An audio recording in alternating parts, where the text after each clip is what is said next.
बिस्मिल्लाहिर्रहमानिर्रहीम। अस्सलाम वालेकुम डियर फ्रेंड्स, आज की वीडियो में हम बात करने वाले हैं जो कि रिसेंटली डी एच ओ कोलेपारस का एक टेस्ट हुआ। ठीक है, PhD टेक्नीशियन का टेस्ट है जो कि मैं आप लोगों के साथ शेयर करने जा रहा हूँ। डियर फ्रेंड्स, ये आपके पास 6 तारीख को हुआ है, संडे को 6/11/2022 को DHO कोलेपारस में मुख्तलिफ असामियों के लिए टेस्ट हुआ। ठीक है, जिसके MCQs आपके साथ शेयर करने जा रहा हूँ। डियर फ्रेंड्स, उसमें एक MCQ था कि blood clots in blood vessel, जब क्लाट बन जाए तो उसको क्या कहते हैं? डियर फ्रेंड्स, उसको थ्रोम्बस कहते हैं।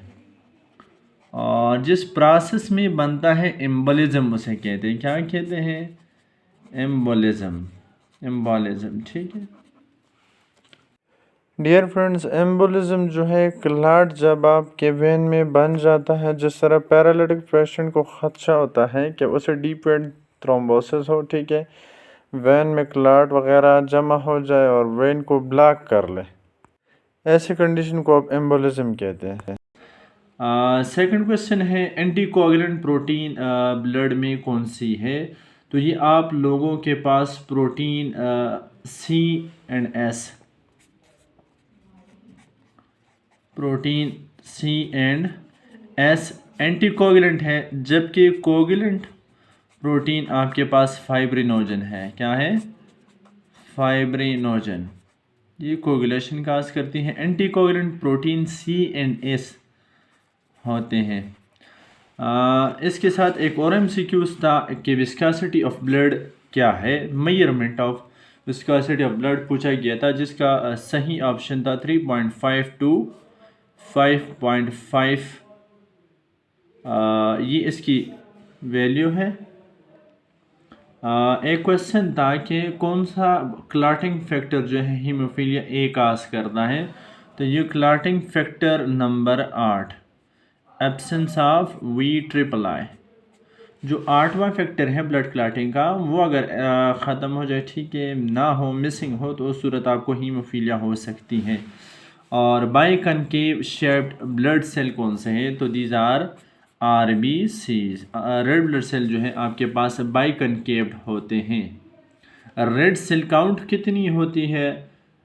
डियर स्टूडेंट्स, ये आपके पास 4.2 से लेकर 5.4 10⁻⁶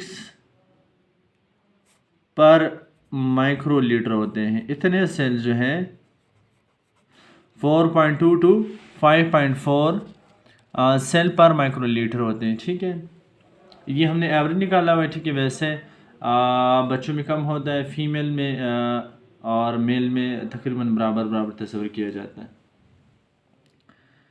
दूसरा क्वेश्चन है, small glands on thyroid gland.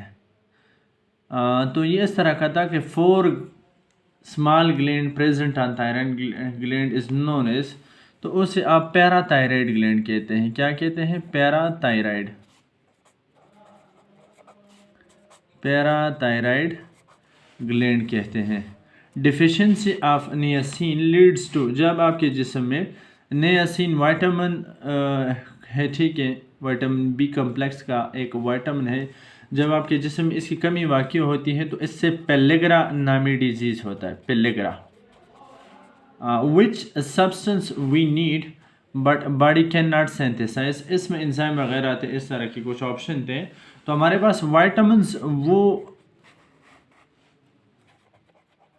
Substance है जो हमारी बॉडी खुद नहीं तैयार कर सकती और हम बाहर से ले रहे होते हैं। ठीक है डियर फ्रेंड्स, फिर है RNA सिंथेसाइज्ड इन लोकेशन के बारे में पूछा गया था। तो ये आपके पास न्यूक्लियस में बनता है। नेक्स्ट क्वेश्चन था, RNA स्ट्रक्चर है, मतलब इसके अंदर कितनी स्ट्रैंड्स होती हैं? तो ये सिंगल स्ट्रैंड होता है, सिंगल स्ट्रैंड। इसके अलावा अगर आप देखें तो राइबो शुगर इसके अंदर होता है। ठीक है, और फास्फेट ग्रुप भी होता है, और साथ में नाइट्रोजीनियस बेस, इन बेस हम कह लेंगे।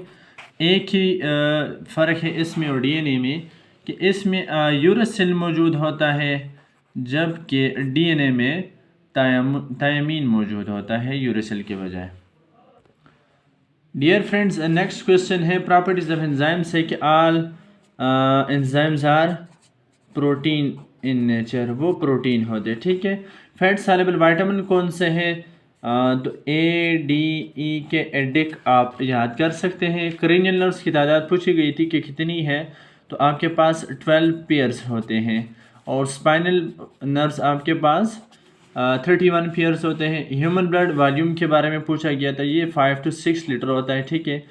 इन दोनों में से जो सा ऑप्शन दिया गया हो तो आप वही टिक कर लिया कर लें।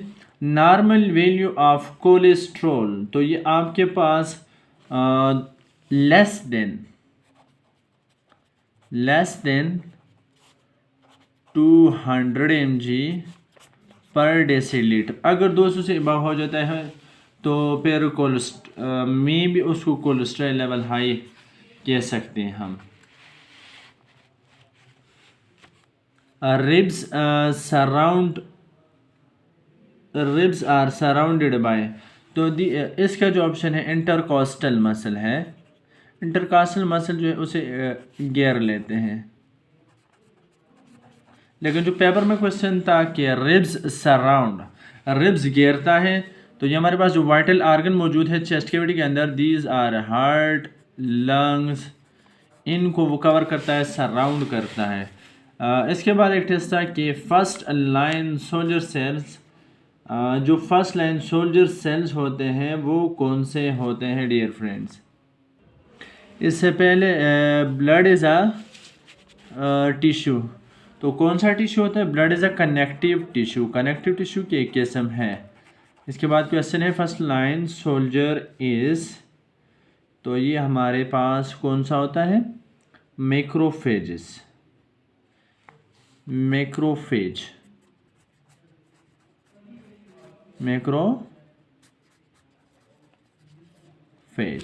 स्मॉलेस्ट सेल कौन सा होता है? दीज आर बेसोफिल सबसे छोटा सेल होता है, ठीक है। इसके बाद brain is protected by cranium के जरिए प्रोटेक्ट हुआ होता है। स्ट्रक्चर ऑफ डीएनए, ये पूछा गया था कि स्ट्रैंड्स कितनी होती है, तो 2 स्ट्रैंड्स होती है, डबल स्ट्रैंडेड होता है। DNA is double stranded. एक क्वेश्चन रह गया dear students, thyroid gland produce thyroxine hormone, ये हमारे पास हार्मोन्स होते हैं जो कि हमारे थायराइड ग्लैंड्स पैदा करते हैं। फिर एक क्वेश्चन था कि पीएच ऑफ द ब्लड, तो ये हमारे पास 7.35 to 7.45 होता है, इसकी वैल्यू ये है। डियर फ्रेंड्स, नेक्स्ट क्वेश्चन था कि वाटर सॉल्युबल विटामिन कौन से होते हैं, तो बी कॉम्प्लेक्स और विटामिन सी, ये आपके पास वाटर सॉल्युबल विटामिन है, ठीक है। आरबीसी के अंदर कौन सा रेड पिगमेंट होता है, तो ये आपके पास हीमोग्लोबिन होता है, HB जिसे लिखा जाता है।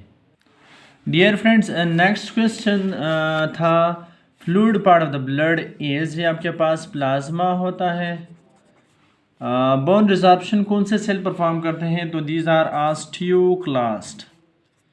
ऑस्टियोक्लास्ट बोन रिजॉर्प्शन करते हैं। कंजेनिटल ब्लीडिंग डिजीज़ कौन सी है, तो डियर फ्रेंड्स इसमें बहुत सारे आ जाते हैं, लेकिन जो हमारे पेपर में क्वेश्चन था उसमें हीमोफीलिया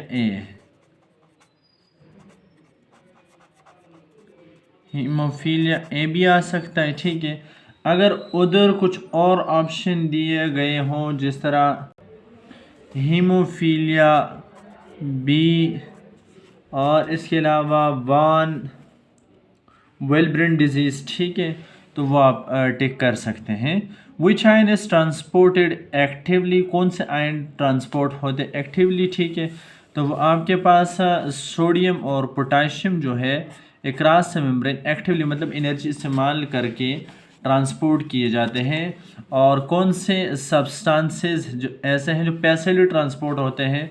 तो आप लोगों के पास वाटर है, कार्बन डाइऑक्साइड है, ऑक्सीजन है, ठीक है।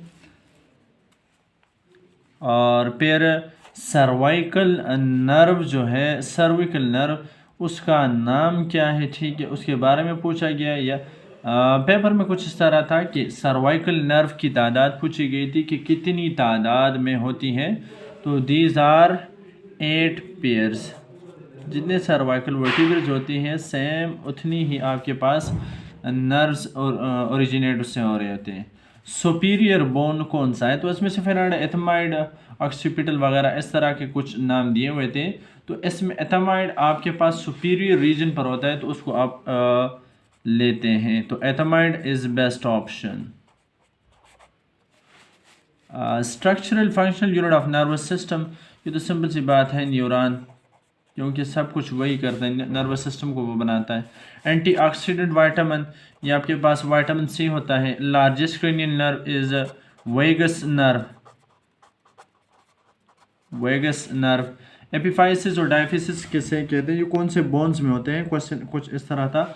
जितने आपके बॉडी में लॉन्ग बोन्स होते हैं उनमें आपके पास एपिफाइसिस और डायफिसिस होते हैं। इस तरह के बोन्स होते हैं, बड़े बोन्स, ठीक है। इसकी जो ये एंडिंग है इनको एपिफाइसिस कहते हैं, और ये दरमियान वाली चीज़ जो है इसको डायफिसिस कहते हैं, और ये साइड एपिफाइसिस होती है। एपी टर्मिनल को कहते हैं, एबव को कहता है एपिफाइसिस।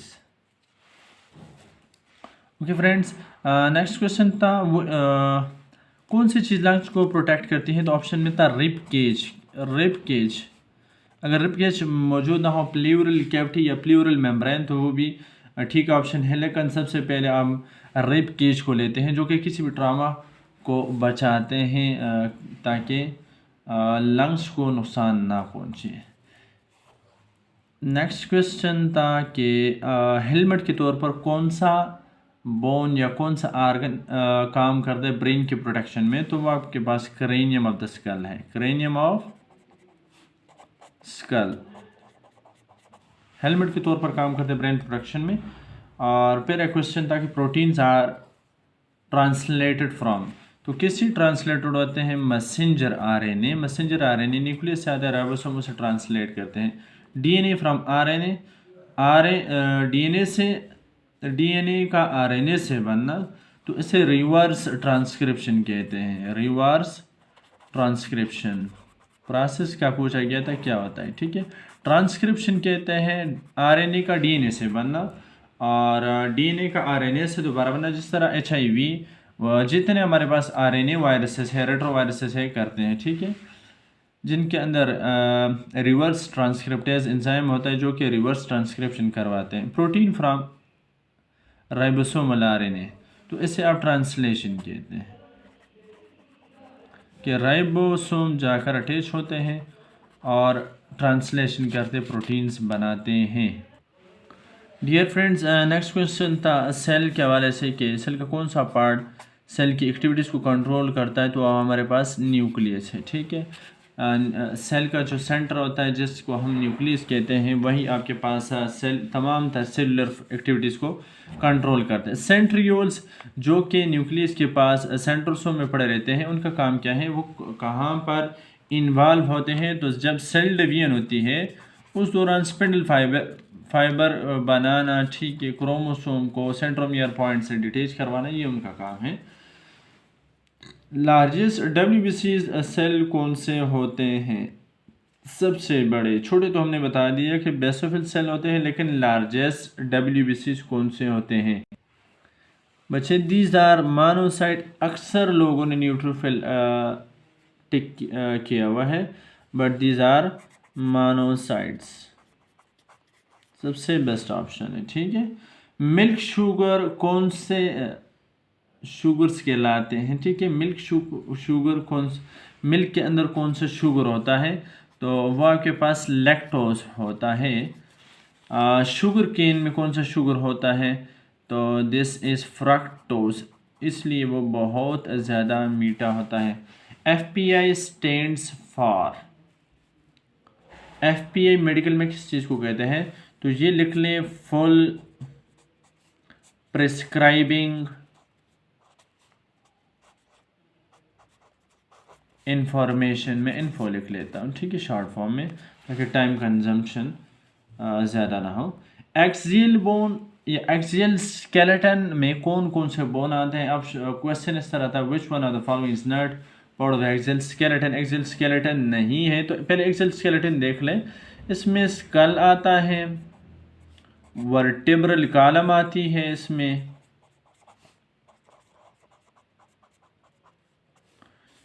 स्टर्नम आता है, रिब केज और नेक बोन जिसे हाइड बोन कहते हैं, ठीक है। इसके अलावा अगर आपके पास girdle, fore limbs, hand limbs वगैरह का ऑप्शन दिया गया हो तो वो आपके पास एक्सियल स्केलेटन में नहीं आता, वो अपेंडिकुलर स्केलेटन का हिस्सा है। डियर स्टूडेंट्स, के बाद क्वेश्चन था रिवर ऑफ लाइफ, तो इसे ब्लड कहते हैं क्योंकि ब्लड में सारे न्यूट्रिएंट्स प्रेजेंट होते हैं, ब्लड ही सब कुछ करता है। अपेंडिकुलर स्केलेटन में कौन कौन सी चीज़ें आती हैं? तो इसमें गर्डल आते हैं, गर्डल में 2 गर्डल होते हैं, पेक्टोरल और पेल्विक। इसके अलावा लिम्स आते हैं, लिम्स भी आपके पास 2 होते हैं, हाइंड लिम्स होते हैं और 4 लिम्स होते हैं। Bone of limbs are also called as, जो बोन्स लिम्स के अंदर होती हैं वो कौन सी होती है, उसे आप क्या कहते हैं? तो अपेंडिकुलर बोन उसे कह सकते हैं आप, अपेंडिकुलर बोन्स, क्योंकि वो अपेंडिकुलर स्केलेटन का हिस्सा है। विटामिन सी डिफिशिएंसी क्या करती है? जब आप लोगों के जिसम में विटामिन सी डिफिशिएंट तो कम हो जाए तो आपको स्कर्वी डिजीज होता है, गम से ब्लीडिंग आती है। विटामिन के हैज़ अ की रोल। डियर फ्रेंड्स, जब बच्चा पैदा हो जाता है तो उसे ताई मसल में फर्स्ट सबसे पहले उसे विटामिन के इंजेक्शन लगाया जाता है ताकि वो ब्लीड ना करे उसका जिस्म किसी भी जगह से, ठीक है। तो इसका क्लॉटिंग में, blood clotting, clotting of blood, क्योंकि vitamin K is a good precursor of clotting factors. Antibodies are protein in nature, proteins होते हैं। और परनीशियस एनीमिया किस वजह से होता है, ये पूछा गया था। तो ये डिफिशिएंसी ऑफ विटामिन B12 की, और माइक्रोसाइटिक एनीमिया भी आपके पास डिफिशिएंसी ऑफ विटामिन B12 की वजह से होती है। इसके अलावा dash vitamin necessary for bone health, कौन से विटामिन्स बोन हेल्थ के लिए ज़रूरी होते हैं? तो ये आपके पास विटामिन D इंतहाई ज़रूरी होता है क्योंकि ये कैल्शियम एब्जॉर्प्शन में मदद देता है। MMR वैक्सीन किस चीज़ के लिए यूज़ होती है? नाम से जाहिर है, measle, mumps, rubella, measles, mumps और रूबेला। ओके स्टूडेंट्स, ये 61 MCQs है टोटल जो मैंने आप लोगों के साथ शेयर किए इस वीडियो में। उम्मीद कर सकता हूँ इंशाल्लाह ये आप लोगों के लिए मददगार साबित होंगे। आगे जो टेस्ट आ रहे हैं, जिस तरह पेशावर DHO है, ठीक है, उसमें आए हुए हैं PHC मल्टीपर्पज़ के सीट्स, ठीक है, उसके लिए जो भाई प्रिपरेशन कर रहे हैं वो लाजमी इस वीडियो को देखें, ठीक है, और अपने फ्रेंड्स वगैरह सबके साथ शेयर करें। और अगर आप मेरे चैनल पर नए हैं तो रिक्वेस्ट है कि प्लीज़ चैनल को सब्सक्राइब करें और सपोर्ट करें। Thank you. अस्सलाम वालेकुम।